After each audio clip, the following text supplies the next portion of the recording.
Bharatiya Janata party की इटावा सदर से प्रत्याशी श्रीमती सरिता भदौरिया जी, प्रत्याशी जसवंत नगर श्री विवेक साक्य जी, प्रत्याशी भरतना डॉक्टर सिद्धार्थ शंकर भोरे जी और आज के इस कार्यक्रम में उपस्थित भारतीय जनता पार्टी के सभी पदाधिकारी और उपस्थित भाइयों बहनों, इटावा में आपका ये उत्साह देख करके मुझे बहुत आनंद की अनुभूति हो रही है। मैं आप सबका हृदय से अभिनंदन करता हूं। भाइयों बहनों,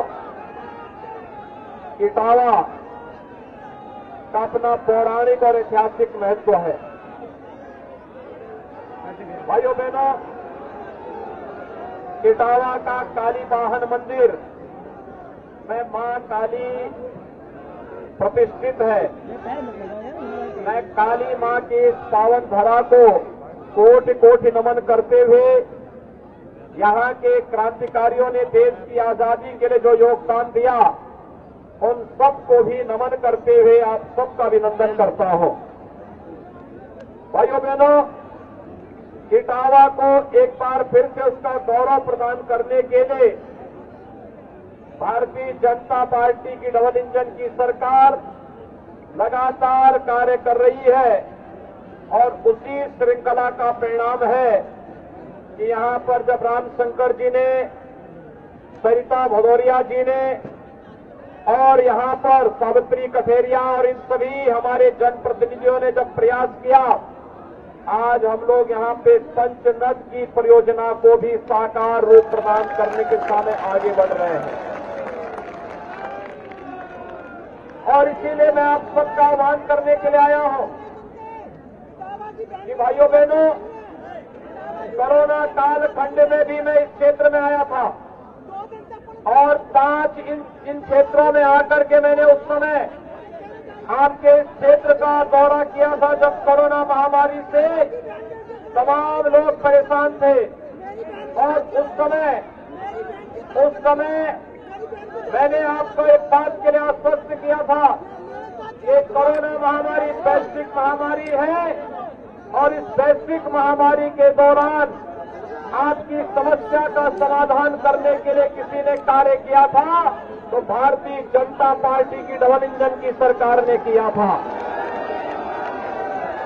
आप मुझे एक बात बताइए, जो लोग इटावा को अपनी व्यक्तिगत कपौती मान लिए थे, क्या इटावा में ये लोग कोरोना कालखंड में देखने के लिए आए थे? कभी किसी ने हालचाल लेने का प्रयास किया? तो भाइयों बहनों, इनसे उम्मीद क्या करते हैं फिर आप? इनसे कोई उम्मीद करते हैं क्या? देखिए, ये लोग केवल इटावा के नाम पर 5 साल पहले क्या स्थिति थी आपको कुछ जानकारी है ना?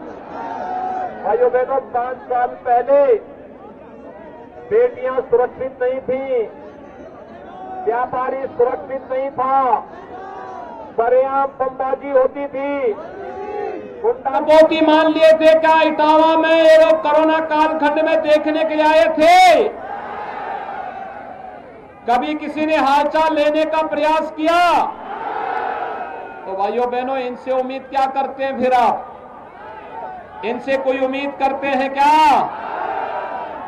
देखिए, ये लोग केवल इटावा के नाम पर 5 साल पहले क्या स्थिति थी आपको कुछ जानकारी है ना? भाइयों बहनों, 5 साल पहले बेटियां सुरक्षित नहीं थी, व्यापारी सुरक्षित नहीं था, सरेआम बमबाजी होती थी, गुंडा टैक्स वसूली होता था, अराजकता चरम पर थी और केवल एक खानदान की ही सब कुछ बपौती बन करके रह गई थी। जिस जमीन और जिस संपत्ति की उन्होंने इशारा किया, शाम को उस गरीब को वहां से उजाड़ करके और उस संपत्ति को अपना बनाने का ये लोग कुत्सित प्रयास करते थे। भाइयों बहनों, इसीलिए हमारी सरकार ने आने के बाद सबसे पहले बेटियों की रक्षा के लिए एंटी रोमियो स्क्वाड का गठन किया। और फिर हमारी सरकार ने आने के बाद एंटी भूमाफिया टास्क फोर्स भी बनाया है। एंटी भूमाफिया टास्क फोर्स गरीबों की संपत्ति को, गरीबों व्यापारियों की संपत्ति को, किसानों की भूमि को जो अवैध रूप से कब्जा करेगा उस कब्जे से मुक्त कराकर लोगों को भरपूर सम्मान देकर के उनकी संपत्ति उन्हें वापस कराने का कार्य कर रही है।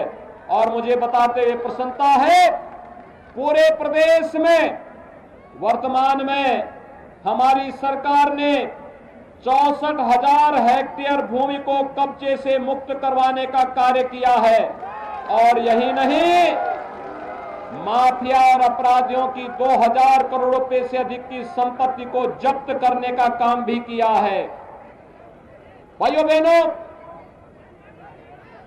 वर्तमान में पूरी दुनिया इस सदी की सबसे बड़ी महामारी का सामना कर रहा है। कोरोना महामारी इस सदी की सबसे बड़ी महामारी है। दुनिया के अंदर लाखों लोगों की मौत हुई है, लेकिन भारत के अंदर यशस्वी प्रधानमंत्री मोदी जी के नेतृत्व में जीवन और जीविका दोनों को बचाने का उत्तम कार्य हुआ है। जीवन को बचाने के लिए फ्री में टेस्ट, फ्री में उपचार, फ्री में वैक्सीन। कितने लोगों ने वैक्सीन ले ली है? यहां पे वैक्सीन लेने वाले इटावा में भी 70% लोग हैं। अभिनंदन आपका। लेकिन भाइयों बहनों, जो लोग वैक्सीन के बारे में दुष्प्रचार कर रहे थे उनका क्या होगा? ये वैक्सीन ने कोरोना से बचाया है ना? तो फिर जो आपके संकट का साथी है वह आपका सच्चा साथी है, शेष तो अवसरवादी है। और इसलिए मेरी आप सबसे अपील है, ये समाजवादी पार्टी के लोग, ये वंशवादी लोग उस समय एक बात कहते थे, ये कोरोना वैक्सीन नहीं, ये मोदी वैक्सीन है, भाजपा वैक्सीन है, इसको नहीं लेंगे। आज उनको बताने की आवश्यकता है, ये मोदी वैक्सीन और बीजेपी की वैक्सीन ने ही जान बचाया है, इसलिए वोट भी बीजेपी को ही पड़ेगा। क्या बोलेंगे? वोट भी बीजेपी को बोलेंगे। सभी लोग सहमत हैं? भाइयों बहनों, एक बात और मैं बताता हूं।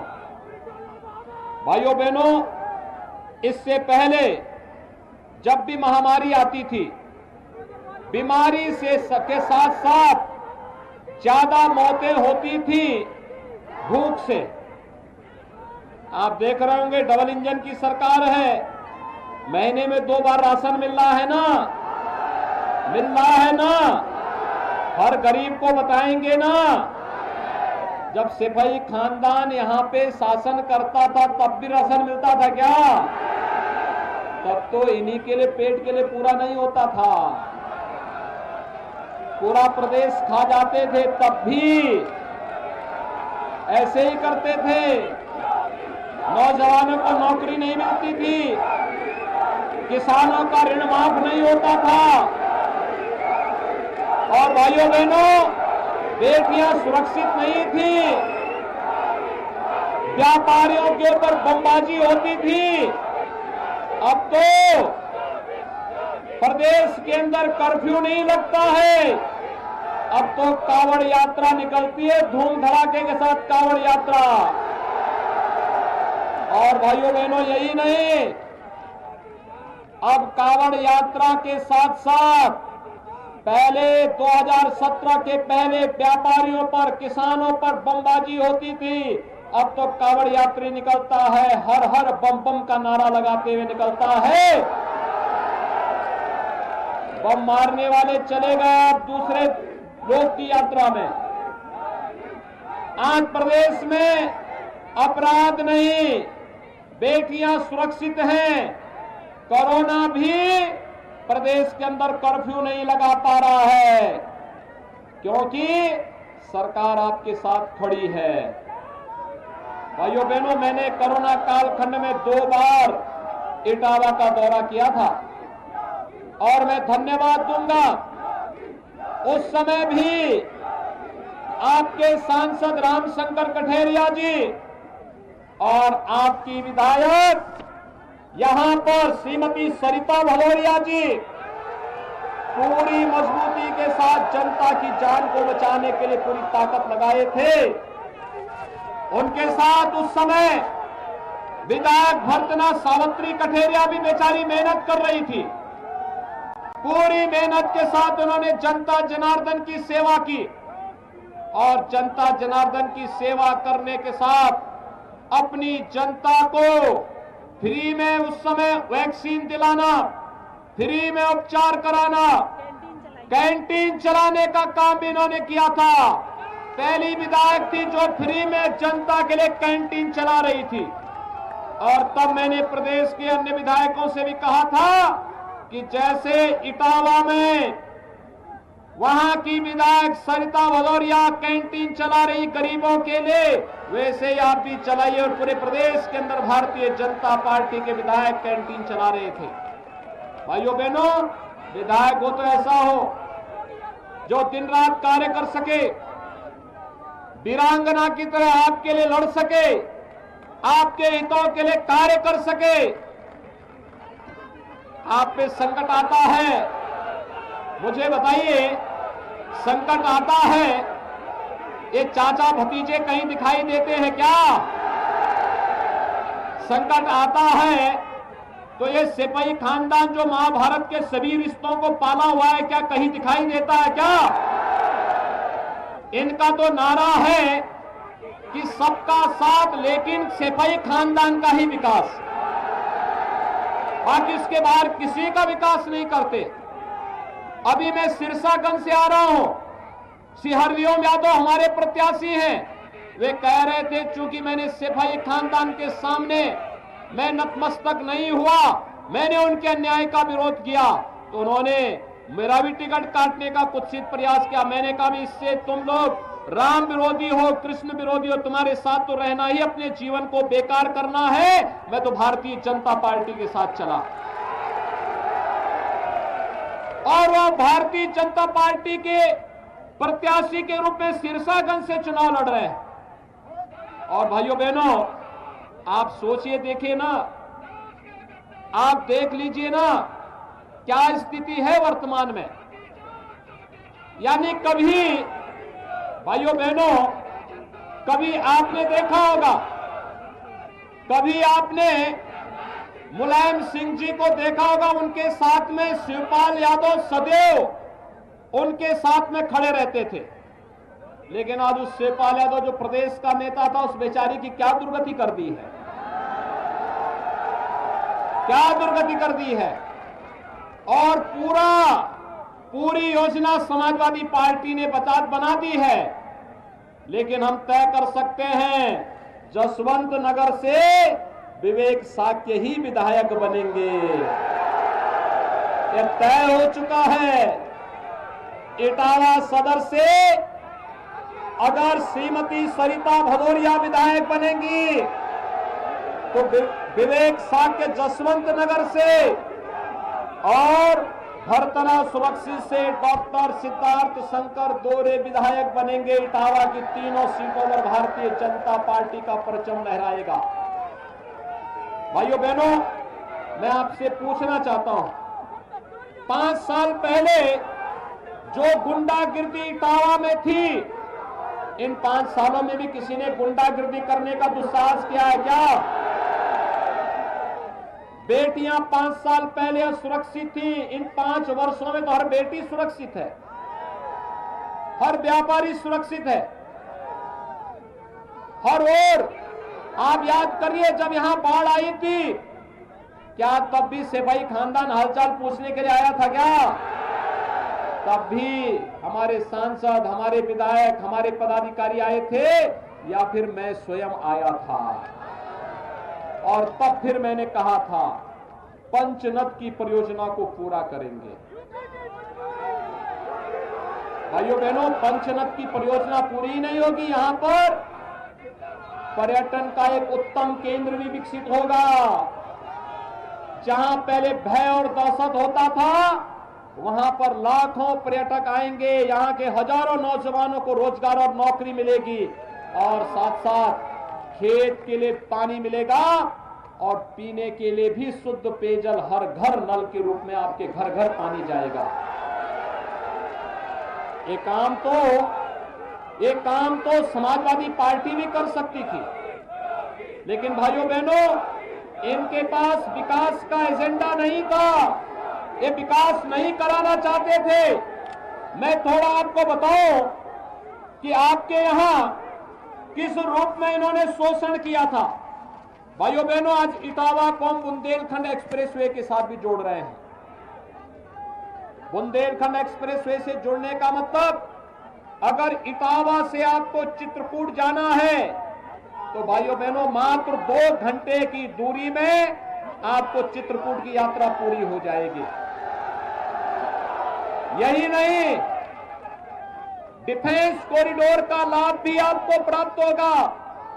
समाजवादी पार्टी की सरकार यहां के युवाओं के जीवन के साथ खिलवाड़ करके उनके हाथों में तमंचा पकड़ाती थी और हमारी सरकार इन नौजवानों को पुलिस और सेना में भर्ती करके जब डिफेंस कॉरिडोर में तोप बनेगी तो यही का जवान उस तोप पर बैठ करके जाएगा, भारत की सीमाओं पर जाकर के भारत की सीमाओं की रक्षा करेगा। भाइयों बहनों, आप सोचिए, समाजवादी पार्टी की जब सरकार आई थी तो समाजवादी पार्टी की सरकार ने पहला काम क्या किया था? आतंकवादियों के मुकदमों को वापस लिया था। और भारतीय जनता पार्टी की सरकार आई, क्या किया? किसानों का ऋण माफी। आपके इटावा जनपद के 43,000 से अधिक किसानों का ऋण माफ हुआ था, 43,000 से अधिक किसानों का।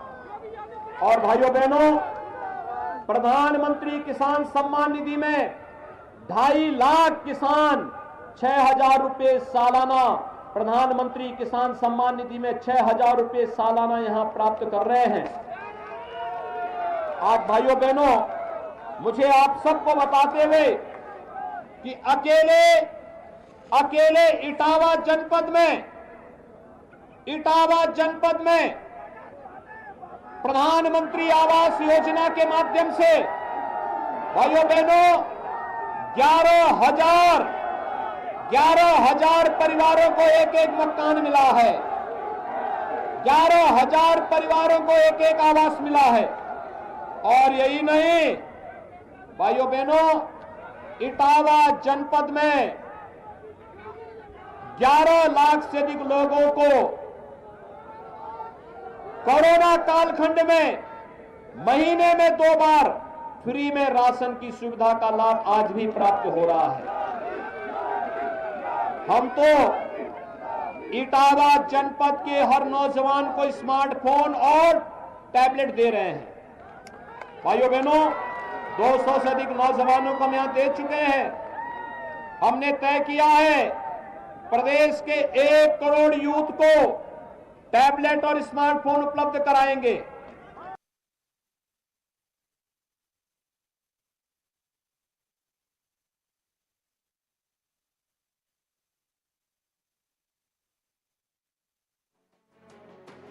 इस फरवरी को इटावा में वोटिंग होनी है, उसको देखते हुए लगातार प्रचार प्रसार कर रहे हैं और इस दौरान सीएम योगी आदित्यनाथ ने विपक्ष पर भी जमकर निशाना साधा है। ये तस्वीर आप देख रहे हैं इटावा की। 300 से अधिक दिव्यांग जनों को 62,600 से अधिक विधवा महिलाओं को और 39,200 से अधिक वृद्ध जनों को हम लोग 12,000 रुपए सालाना पेंशन की सुविधा अकेले इटावा जनपद में उपलब्ध करवा रहे हैं। भाइयों बहनों, एक और गांव का विकास करने वाली, किसानों के अंदर खुशहाली लाने वाली, नौजवानों को रोजगार देने वाली, हर एक चेहरे पर खुशहाली ला करके प्रत्येक को सुरक्षा प्रदान करने वाली भारतीय जनता पार्टी की डबल इंजन की सरकार है। और दूसरी तरफ केवल अपने विकास पर ध्यान देने वाले ये परिवारवादी वंशवादी सिपाही खानदान है, जो भाइयों बहनों किसी का विकास नहीं होने देता है, जिन्होंने गुंडागर्दी दी, अराजकता दी, अव्यवस्था फैलाई, और आज मैं आप सबसे अपील करने के लिए आया हूं। भाइयों बहनों, आज उत्तर प्रदेश की जो पहचान सुरक्षा की बनी है, गरीब कल्याणकारी योजनाओं की बनी है, विकास की योजनाओं में उत्तर प्रदेश जिस नए प्रतिमान स्थापित कर रहा है, उत्तर प्रदेश आज देश की नंबर 1 अर्थव्यवस्था बनने की ओर अग्रसर है। इस पर आप सभी लोगों का आशीर्वाद एक बार फिर से भारतीय जनता पार्टी के लिए आवश्यक है। और भाइयों बहनों, अगर इटावा की तीनों सीटें भारतीय जनता पार्टी जीतती है, तो ये मान करके चलिए कि पूरे प्रदेश में भारतीय जनता पार्टी पहले 2 चरण के चुनाव में प्रचंड बहुमत के साथ सरकार बनाने की ओर अग्रसर है। और व्यक्ति कह सकता है। और भाइयों बहनों, अगर इटावा सदर, भरसना और जसवंत नगर, इन तीनों सीटों पर भारतीय जनता पार्टी के प्रत्याशी चुनाव जीतते हैं, वे मान करके चलिए कि 300